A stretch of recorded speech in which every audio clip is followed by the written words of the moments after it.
This is Revathi. Welcome to అందమైన కథల పొదరిల్లు.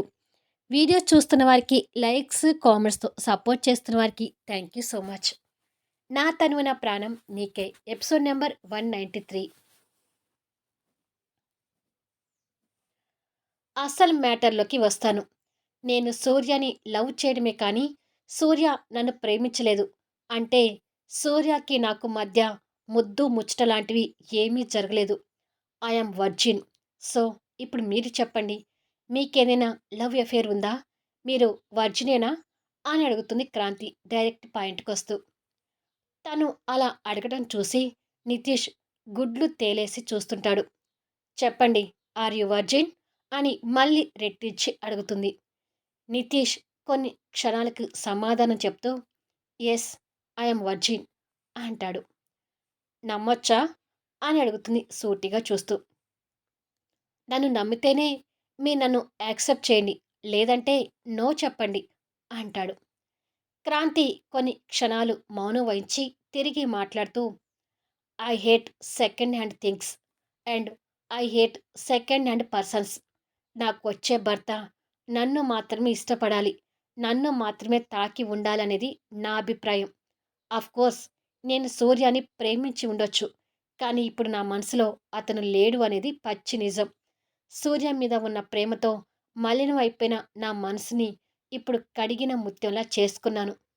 ఇప్పుడు నన్ను సెకండ్ హ్యాండ్ అనుకుంటారో, ఫస్ట్ హ్యాండ్ అనుకుంటారో అది మీ ఇష్టం. నా జీవితం అంతా తెరిచిన పుస్తకంలా మీ ముందు పెట్టాను. ఇక నా అభిప్రాయాలకు విలువిచ్చి నన్ను పెళ్లి చేసుకుంటారా లేదా అనేది మీ ఇష్టం. అలాగే మీరు వర్జిన్ అని చెప్పారు. రేపు మన పెళ్లి తర్వాత ఏ రకంగా అయినా మీరు చెప్పింది నిజము కాదు అని తెలిస్తే మాత్రం మన జీవిత ప్రయాణం మధ్యలోనే ఆగిపోతుంది. అన్నీ ఆలోచించుకొని వచ్చి మీ అభిప్రాయం చెప్పండి. నా వైపు నుంచి అయితే నో అబ్జెక్షన్ అని చెప్పి వెళ్ళిపోతుంది. నితీష్ తన వైఖరికి ఆశ్చర్యపోతుంటాడు. క్రాంతి వెళ్ళి జ్యోతికి, విజయ్‌కి మధ్య కూర్చుంటుంది. భాను వాళ్ళ వెనక నిలబడి క్రాంతి అభిప్రాయం కోసం వెయిట్ చేస్తుంటుంది. అబ్బాయితో మాట్లాడావు కదా! నీ అభిప్రాయం ఏంటి క్రాంతి? అని అడుగుతాడు జగన్నాథం. తన సమాధానం కోసం పెళ్ళికొడుకు తల్లిదండ్రులతో సహా అందరూ ఎదురు చూస్తుంటారు. నా వైపు నుంచి ఎలాంటి అభ్యంతరం లేదు నాన్నా. ఈ సంబంధానికి నేను ఒప్పుకుంటున్నాను అంటుంది. అది విని భాను కంగారు పడుతుంటే మిగతా వాళ్ళు సంతోషపడుతుంటారు. వారిలో జ్యోతి కాస్త అటు ఇటుగా ఆలోచిస్తూ బాగా ఆలోచించుకొని నీ నిర్ణయం చెప్తున్నావు కదా క్రాంతి అని అడుగుతుంది. ఆలోచించుకున్నాను అన్నట్టుగా తల ఊపుతుంది. అయ్యో! క్రాంతి ఈ సంబంధానికి ఒప్పుకుంటుందా అంటూ భాను కంగారు పడుతుంటుంది.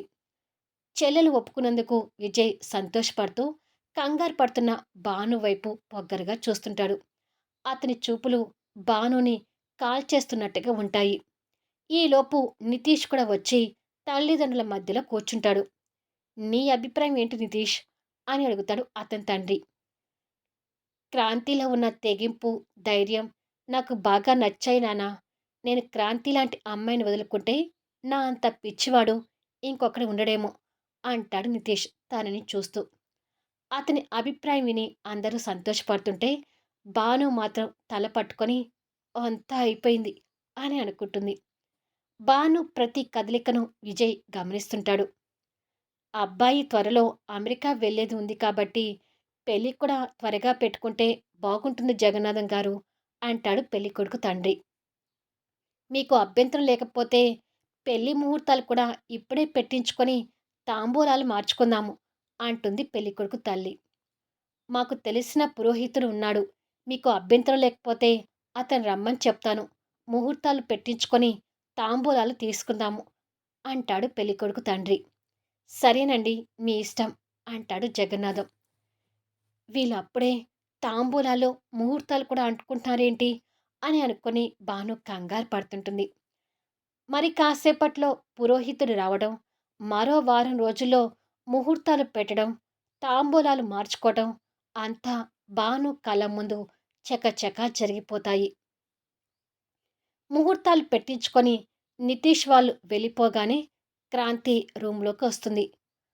తొందరపడుతున్నావేమో క్రాంతి అంటుంది భాను. ఇందులో తొందరేముంది?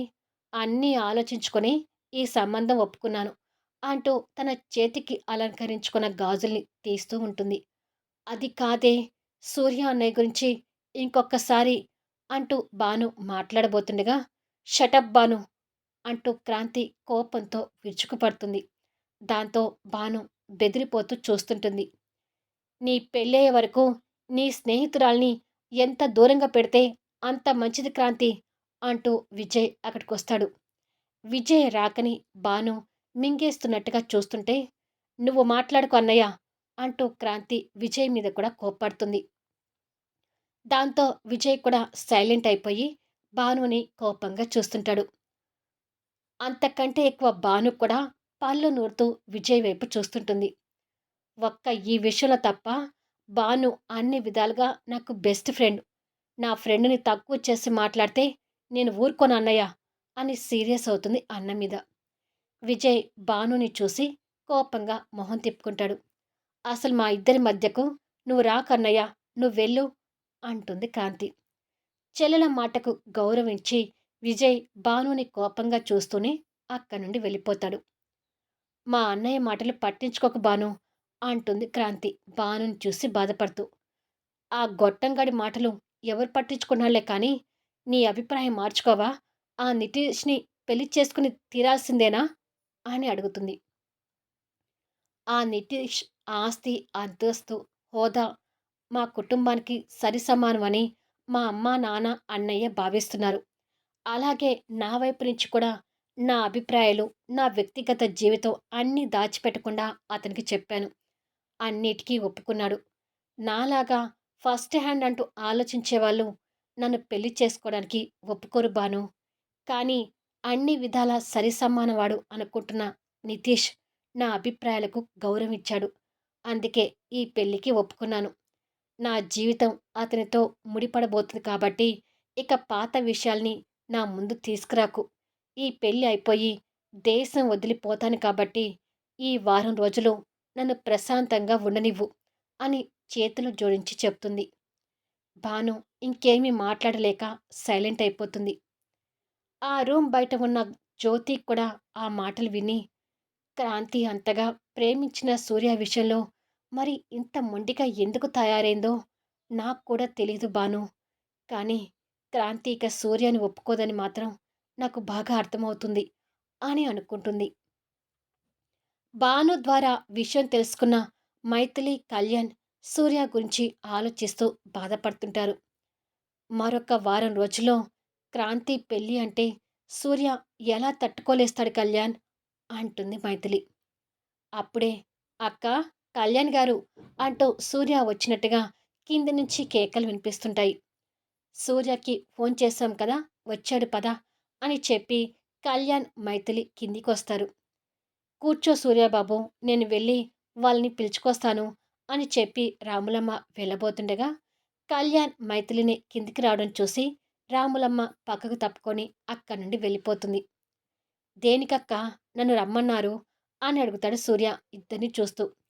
కూర్చోరా అంటూ మైథిలి సూర్యాని సోఫాలో కూర్చోబెట్టి తను కూడా సూర్య పక్కన కూర్చుంటుంది.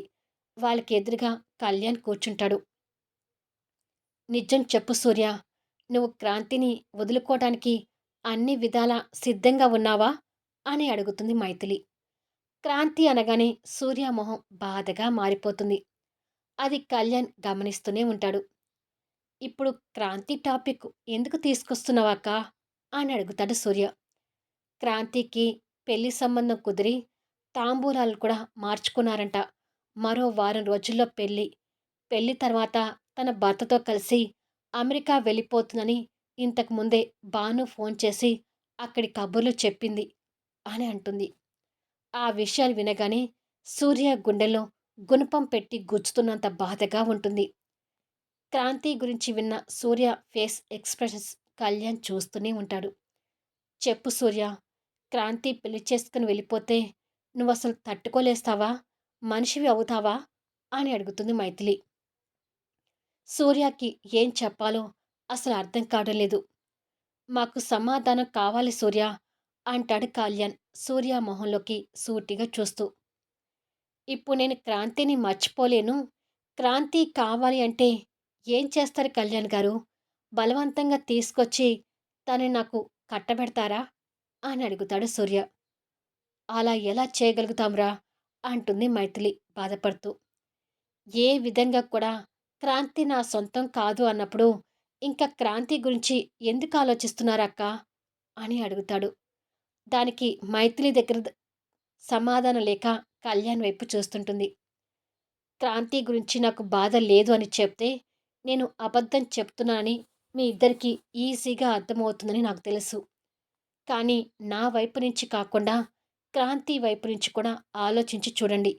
క్రాంతికి వాళ్ళ నాన్నగారు తనకి గొప్ప సంబంధం కుదరబోతుంది అని అప్పుడే చెప్పి వెళ్ళిపోయారు కదా! అన్నట్టుగానే వాళ్ళ స్టేటస్‌కి తగ్గ సంబంధం చూసుకొని కుదిరించుకున్నారు. ఇప్పుడు క్రాంతి నాది కాదు. ఇది మీరు కూడా జీర్ణించుకుంటే మంచిది అని వస్తున్న కన్నీళ్ళు కంట్రోల్ చేసుకుంటూ చెప్తాడు. ఒక్కసారి నువ్వు క్రాంతితో మాట్లాడి చూడు సూర్య అంటుంది మైథిలి.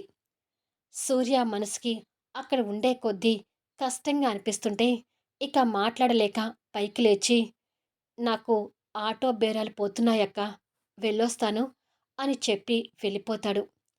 సూర్య బాధపడుతున్నాడని మైథిలికి అర్థమై కన్నీళ్లు పెట్టుకుంటూ ఉంటే కళ్యాణ్ వచ్చి తన్ని ఓదారుస్తూ దగ్గరికి తీసుకుంటాడు. మైథిలి ఏడుస్తూనే కళ్యాణ్ హగ్ చేసుకొని, నా తమ్ముడిప్పుడు భరించలేని బాధలో ఉన్నాడు కళ్యాణ్.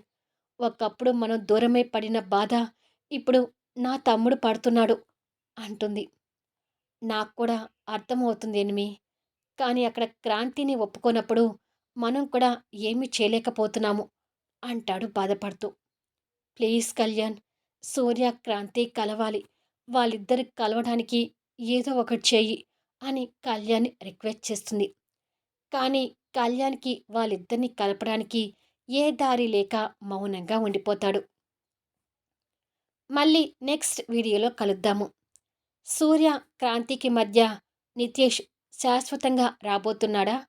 వాళ్ళ పెళ్లి కళ్యాణ్ కూడా ఆపలేకపోతాడా? సూర్య, క్రాంతి జీవితాలు ఎలా ఉండబోతున్నాయి?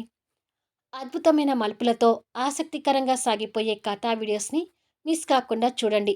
కథ నచ్చితే లైక్ చేయండి, కామెంట్ షేర్ చేయండి, సబ్స్క్రైబ్ చేసుకొని ఛానల్ షేర్ చేస్తూ సపోర్ట్ చేయండి. Thanks for listening.